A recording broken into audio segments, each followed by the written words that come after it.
Yeah, the guys wrestled real well. Little sluggish against Lander, RC LaHaye, good coach there, young team, and we're real stingy with a lot of their points in that. And, just never really – I don't think we had any matches that were in the bonus points there, maybe one or so. But, they wrestled us well, wrestled us hard, and his teams have always wrestled hard.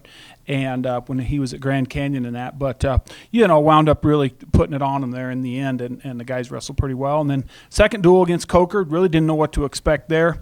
Never have wrestled Coker, and again, kind of got on a roll. They mixed up their lineup a little bit, and I kind of thought it hurt them a little bit, but maybe that's what they were doing. But anyway, we did okay there, and wound up winning 7 of 9 matches that we wrestled there.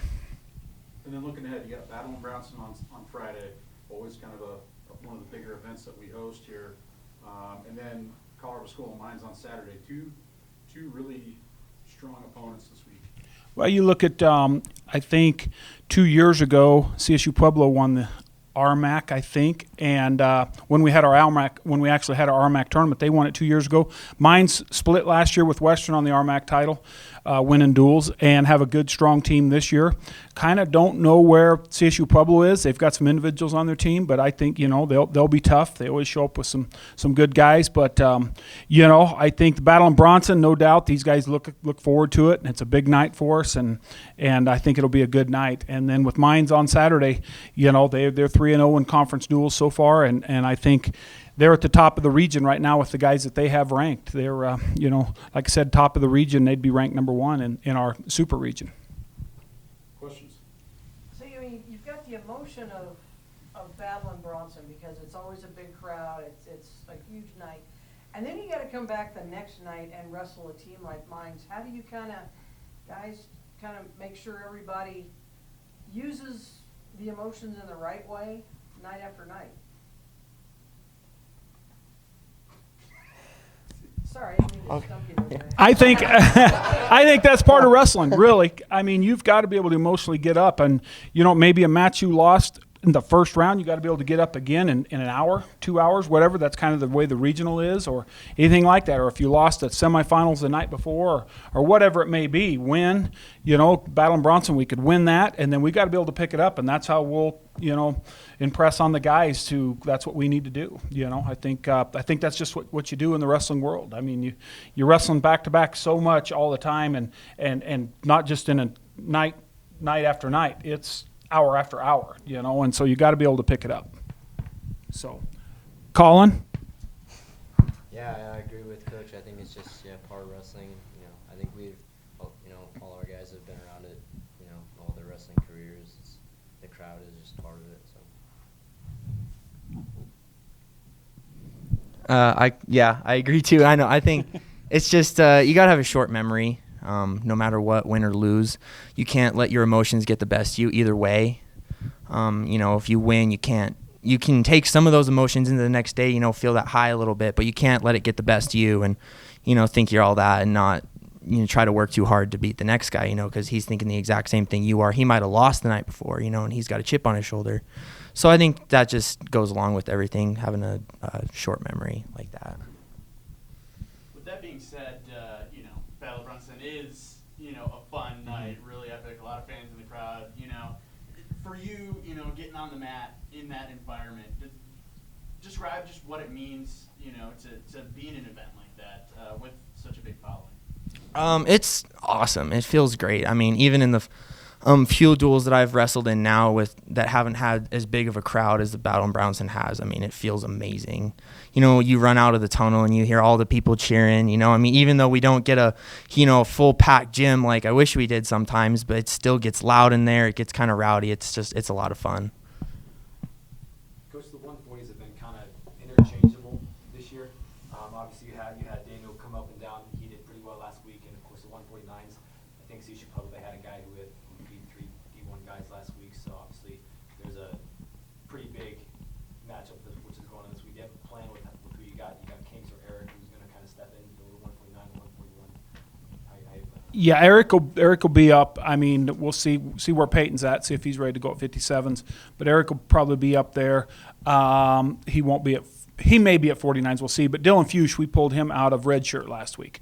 And so Dylan had good wins. He's 8-1 on the year, 2-0 last week, and wrestled well. And then Daniel Van Hoos is down at 141s now, and it's a good weight for him. Both guys made the cut last week, and it was a good cut for him, and not too hard on him, and didn't feel like it took anything out of him mentally. So, both guys, I think it's a good fit for both of them. And Eric's kind of still trying to find his way there a little bit. Wrestled 33s a little earlier in the year, and got a little heavy over Christmas, and we're still trying to figure that out. But we think he's going to be up a couple weights, from now on out. So we don't quite know where yet. So, but that's where we're at there. There's no doubt we had to make a move at 41s. In the previous 6 duels, we were 0-6 at 141s. So we need to make a move there where Daniel cut down to 49s, and then at the Tracy Boras without a Fuchs in there, we were 0-4 in those duels. So at 149, so pulling Fuchs down, he's already got a couple wins, and so I think we help solidify our lineup there pretty good, and making a big difference.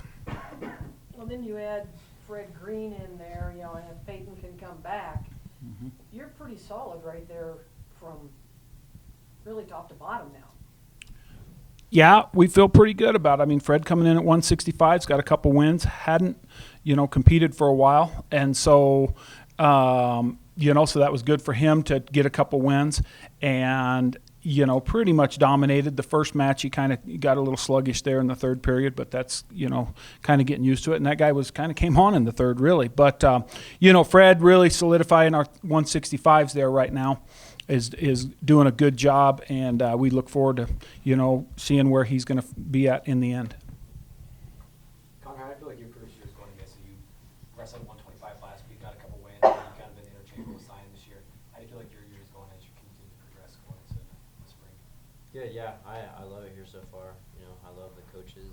I came in with Mendoza, so I knew him, and the transition was really good, and yeah, I love it here. Colin's done a great job. I mean, we've wrestled Kean in a few matches there, and it's more for kind of Colin and the longevity of where we're at, and able to put Kean in there and relieve Colin a little bit is more for down the road than it even is at the time, and I think Colin will see that as we kind of get a little bit later on here, where we're able to spell him in a couple duels there. It's a pretty good cut for him to 125s. He probably hadn't been there for a few years, so it's a pretty good pull for him. But he's doing really well.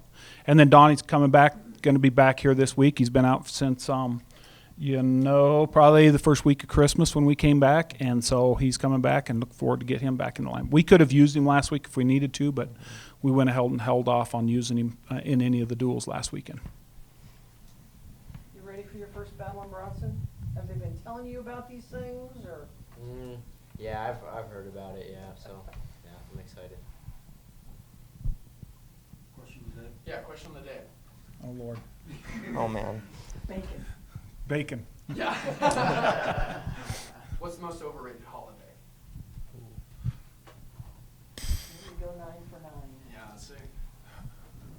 Valentine's.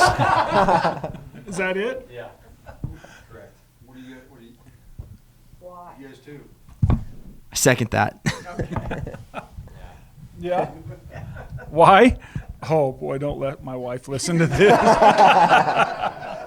Every day should be Valentine's Day, if that's the way it is, then. That's the Coach Hanks answer. Is it? Good. Hanks and I are on the Yep, we're on the same wavelength then. Yep, good. Sweet. Awesome. Thanks. All right. Appreciate